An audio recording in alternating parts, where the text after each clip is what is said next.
एक पहाड़ी के नीचे रामगढ़ नाम का एक गांव था। गांव के सारे जानवर हरी घास खाने के लिए सुबह उसी पहाड़ी के ऊपर बसे जंगल में जाते और शाम होते होते घर वापस आ जाते थे। हर दिन की तरह लक्ष्मी नाम की एक गाय अन्य गायों के साथ उसी पहाड़ी के जंगल में घास खाने के लिए गई थी। वह हरी घास खाने में इतनी ज्यादा प्रसन्न थी कि वह कब एक शेर की गुफा के पास पहुंच गई, उसे पता भी नहीं चला। शेर अपनी गुफा में सो रहा था और वह पिछले 2 दिनों से भूखा भी था। जैसे ही लक्ष्मी शेर की गुफा के पास पहुंची, गाय की खुशबू से शेर की नींद खुल गई। वह शेर धीरे धीरे गुफा से बाहर आया और गुफा के बाहर गाय देखकर खुश हो गया। शेर ने मन ही मन सोचा कि आज उसकी 2 दिनों की भूख मिट जाएगी। वह इस तंदुरुस्त गाय का ताजा मांस खाएगा और यह सोचकर उसने एक तेज दहाड़ लगाई। लक्ष्मी शेर की दहाड़ सुनकर डर जाती है। जब वह अपने आसपास देखती है तो वहाँ दूर दूर तक उसको कोई भी दूसरी गाय नहीं दिखी। जब वह हिम्मत करके पीछे मुड़ी तो उसे सामने शेर खड़ा हुआ दिखाई दिया। उस शेर ने लक्ष्मी को देखकर फिर से दहाड़ लगाई है और लक्ष्मी से कहा, मुझे 2 दिनों से कोई शिकार नहीं मिल रहा था।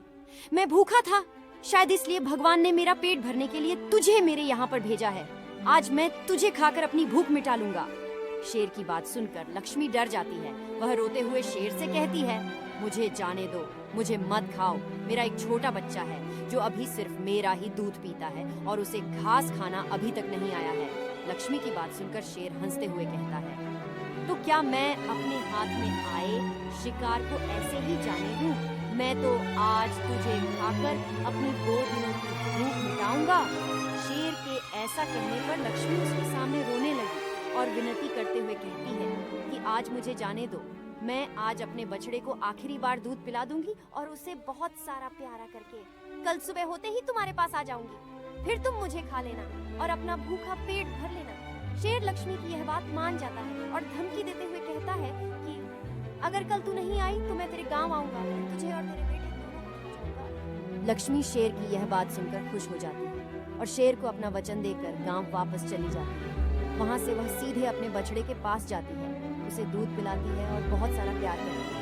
फिर बछड़े को शेर के साथ की सारी घटना बताती है और कहती है कि उसे अब अपना ख्याल खुद ही रखना होगा।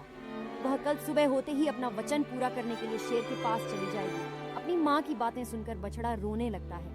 दूसरे दिन सुबह होते ही लक्ष्मी जंगल की तरफ निकल जाती है और शेर की गुफा के सामने पहुंचकर शेर से कहती है, अपने वचन के अनुसार मैं तुम्हारे पास आ गई हूँ, अब तुम मुझे खा सकते हो। गाय की आवाज सुनकर शेर अपनी गुफा से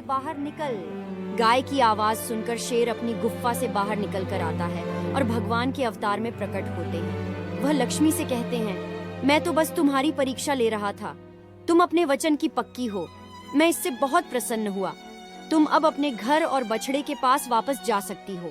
इसके बाद वे उस गाय को गौमाता होने का वरदान भी देते हैं और उसी दिन के बाद से सभी गायों को गौमाता कहना शुरू कर देते हैं।